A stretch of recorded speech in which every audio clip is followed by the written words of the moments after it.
Hello students, स्वागत है बेटा आपका एनसीईआरटी इन्फोबाइट्स के नेक्स्ट वीडियो सेक्शन में। हम आज जैसे डिजीजेज सेक्शन में बात कर रहे हैं तो मैंने आपको हीमोफीलिया के बारे में भी समझाने के लिए सोचा है।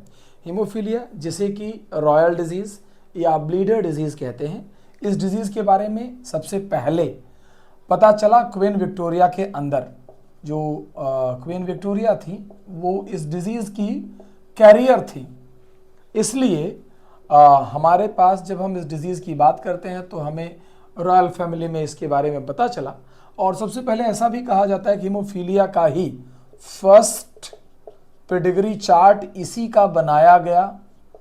First pedigree chart of haemophilia was developed by JBS हेल्डेन। Remember the name of this scientist.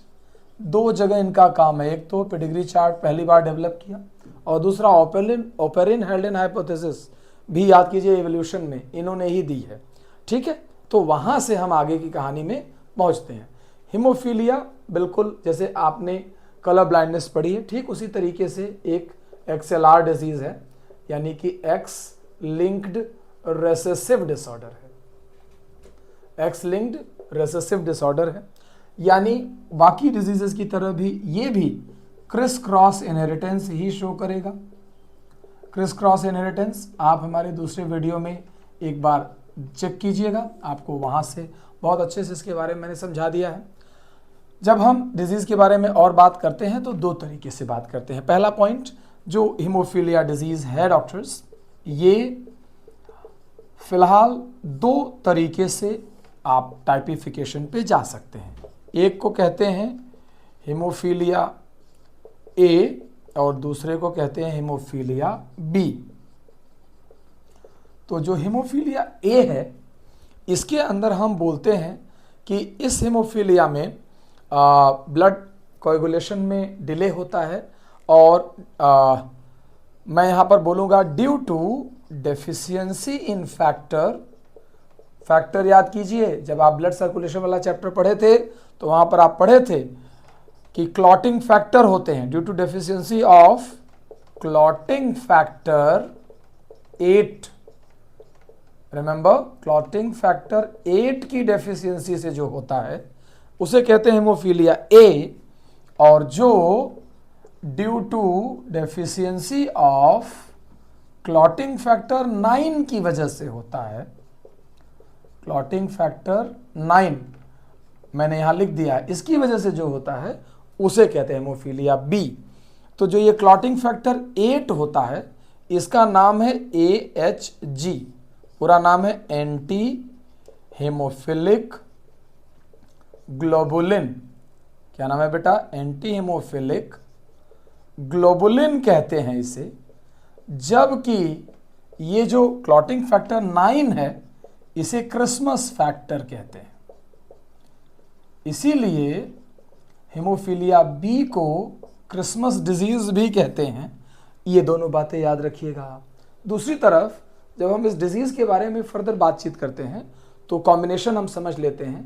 पहली चीज तो जैसे मान लीजिए XH XH, इसे कहते हैं अफेक्टेड फीमेल। अब स्पेशलाइज बात क्या, जैसे कलर ब्लाइंडनेस में आपने अफेक्टेड फीमेल को बर्थ होते हुए देखा, लेकिन यहाँ पर ऐसी फीमेल पैदा ही नहीं हो सकती। दे डाइज बिफोर बर्थ, यानी अपनी फीटल स्टेज में ही इनकी डेथ हो जाती है बेटा, और ये कभी भी लाइव पैदा नहीं होती। ऐसे जो XH है, जो कैरियर फीमेल हैं, ये मान के चलिए कि बॉर्न होती हैं, लाइफ यूजुअली लीड करती हैं लाइक क्वीन विक्टोरिया। लेकिन हाँ, इनके बारे में ये कहा जाता है कि इनकी बॉडी में भी कुछ न कुछ सिम्टम्स दिखाई देने लग जाते हैं।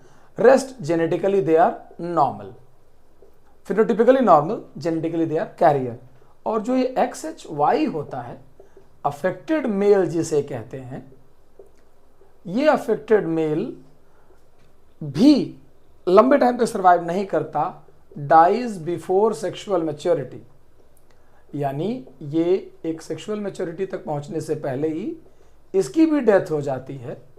इसलिए भी हम एक बार बोलते हैं कि कई बार ऐसे कॉम्बिनेशन में अफेक्टेड फीमेल होना पॉसिबल नहीं है।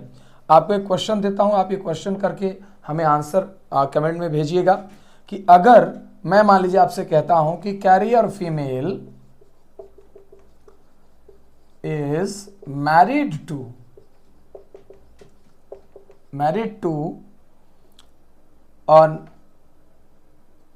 an affected male।